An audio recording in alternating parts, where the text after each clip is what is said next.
Hey guys, Steve here from the Man Cave Movie Review coming at you with another video cast. And this is what I hope to be a series of video casts that I am going to intersperse in between our regularly scheduled podcasts going forward. Since we obviously are not meeting on a weekly basis to do shows, I still want to have some content out there to share with you, even if it's only my personal opinion and review of these movies. So anyway, what I wanted to talk about is the other day I was flipping through Tubi looking for something to watch, and I kind of stumbled across this 80s gem, and it's a throwback to the Cold War era. It came out in 1985, and the movie is called White Nights. And I don't know if you guys have ever heard this one, but it stars Mikhail Baryshnikov, Gregory Hines, Helen Mirren, and Isabella Rossellini. There's some other folks that are in this that you probably recognize, some character actors, but I'm not going to get into too much detail there. So anyway, I know some of you, as well as probably some of my colleagues on the podcast, might question the Man Cave worthiness of this great and fantastic film, but I will have you know that as the founder, or I should say co-founder of the Man Cave Movie Review podcast, I am giving this my personal stamp of approval. So let it be written. So let it be done. So now that we've got all of that settled, let us move on to my little review of this great and fantastic film. Okay, so like I mentioned earlier, White Nights came out in 1985. And for those of us who were coming of age during that decade, this was the height of the Cold War period. Ronald Reagan was the president, and the former policy of détente and trying to play nice with the Soviets went by the wayside of rollback. There was no mincing of words that the Soviets were definitely the bad guys, and this movie pulls out all the stops in showing you that. Now, I am going to say in all honesty that when I watched this movie several days ago, it is a total coincidence that this movie does have some relevance to current events. And so while I am not going to comment one way or the other on a certain Russian arms dealer that was traded for a certain American basketball player, let's just say that this movie does lend to the phrase, life imitates art. So without further ado, I'm going to get on with this discussion, and just fair warning, if you have not seen this movie and are interested in it, there's going to be spoilers, so you might want to pause and go see it first. So essentially the central plot of this movie is Baryshnikov plays Nikolai Rodchenkov, who is a famous Russian ballet dancer who had defected to the West about a decade earlier and has become a major sensation in the West, touring all over the world, doing performances and getting a lot of critical acclaim. So he is the big number in the West right now.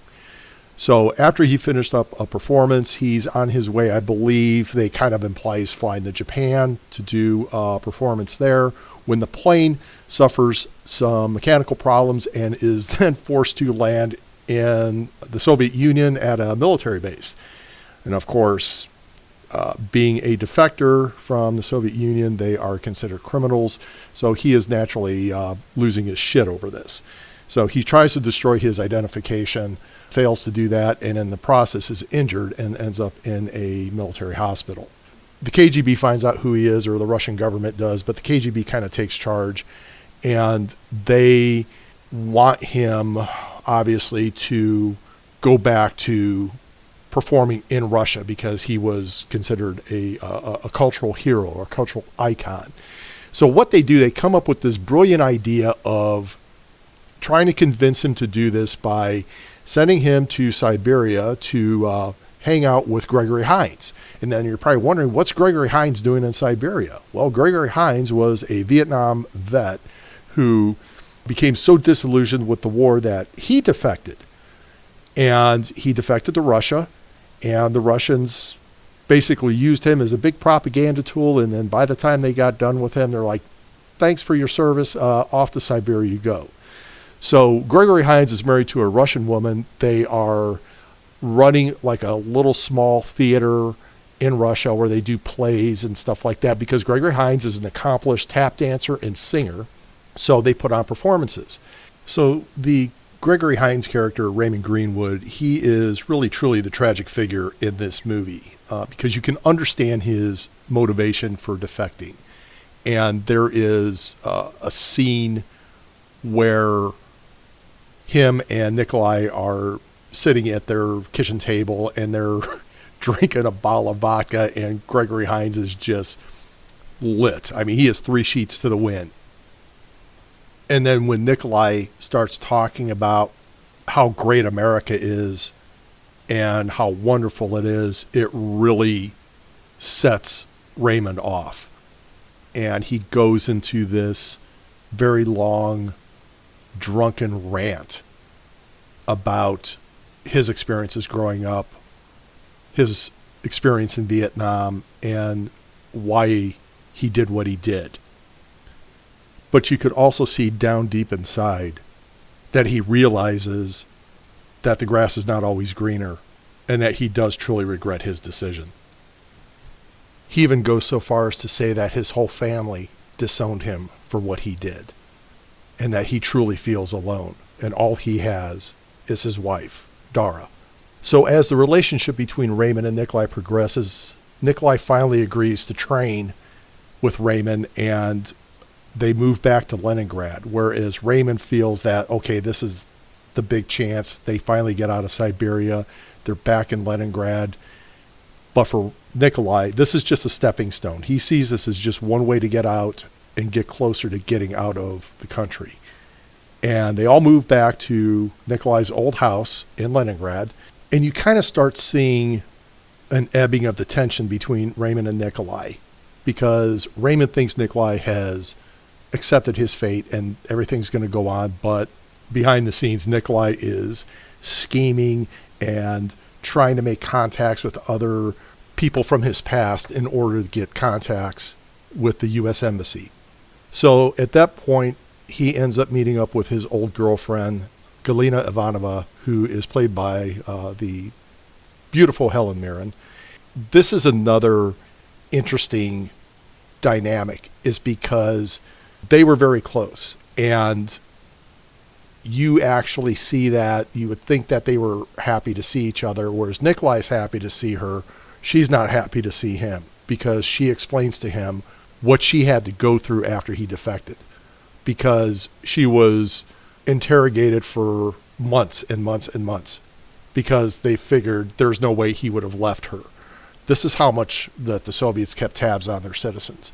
There's this entire theme in terms of, you may defect, but you don't realize the collateral damage that may be left behind, which is, I think, why a lot of times there probably weren't as many defections, or the ones that did defect didn't have anybody to be left behind, because if you did leave somebody behind, they were going to be punished because of what you did. So the interaction between those is a pretty moving scene, because as much as he was happy that he got out, it wasn't until he finally was able to meet with his old girlfriend where he realized the amount of pain and suffering his defection caused. So while Nikolai continues to train, sort of train, to perform at the Kirov, he starts working with Raymond and his old girlfriend on an escape plan and getting contacts with the American Embassy so he can get out.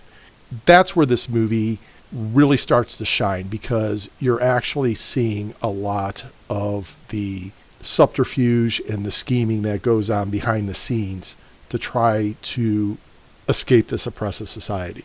I just found this to be an absolutely amazing movie.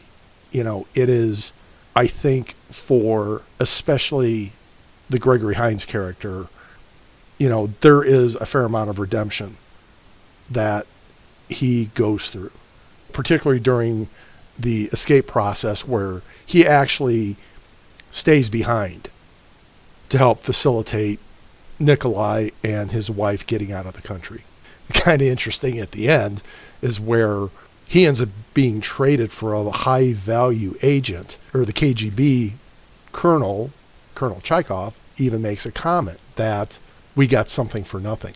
And in their mind, they did get something for nothing, but it also shows is that the United States, or America, or the West in general, we still would take our people back regardless. So it's a pretty powerful statement in terms of the values of the free West versus the Soviet socialist republics and the other communist countries. So I thought it was a pretty powerful movie in that respect. I don't remember how well this movie was received at the time, because again, it was 1985. I did see this in the theater when it came out, and I really enjoyed it. It was, I believe, if I'm not mistaken, Baryshnikov's first major motion picture. And I have to give the guy some credit. He doesn't do a lot of acting, but I mean, he's been in a few things, but his performance I thought was pretty solid. Helen Mirren is Helen Mirren. I mean, she's about as solid as they come.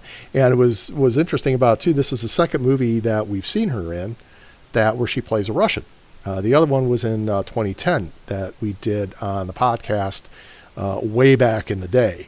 And the actually very interesting part about it is that Helen Mirren does speak fluent Russian because she is half Russian, believe it or not. I didn't know that until actually watching 2010, because I thought, she's got that Russian down. Well, because she's fluent in it. So pretty good there.